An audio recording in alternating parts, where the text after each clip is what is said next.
భారత సైన్యం త్రివిధ దళాలు కలిసి పాకిస్తాన్ లోపల ఉన్నటువంటి ఎయిర్ బేసులను ధ్వంసం చేసినాయి, తీవ్రవాద శిబిరాలు ధ్వంసం చేసినాయి, పాకిస్తాన్ అడుగు కదపకుండా చేసినాయి. అదే సందర్భంలో పదాతి దళంలో ఆర్మీ కూడా అందులో పాల్పంచు. మరొకటైనటువంటి ఒక పారా బలగం కింద భావించేటటువంటి బిఎస్ఎఫ్ బోర్డర్ సెక్యూరిటీ ఫోర్స్ ఏదైతే ఉందో అది పాకిస్తాన్ లోపలికి వెళ్ళి అక్కడ ఉన్నటువంటి 118 ఫార్వర్డ్ పాయింట్లు ధ్వంసం చేసింది. అలాగే భారీ ఎత్తున విధ్వంసం చేసిందని ఇంతకుముందే మాట్లాడుకున్నాం.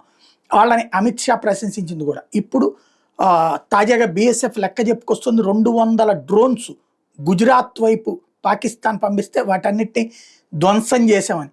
అలాగే అమాస్ ట్యాంక్స్ భారీ ఎత్తున తీసుకుని వస్తే వాటిని పెద్ద ఎత్తున దెబ్బతీసాం అని ప్రకటించారు. అట్లాగే మిస్సైల్స్ ప్రయోగిస్తే వాటిని దారిలోనే ధ్వంసం చేసాం.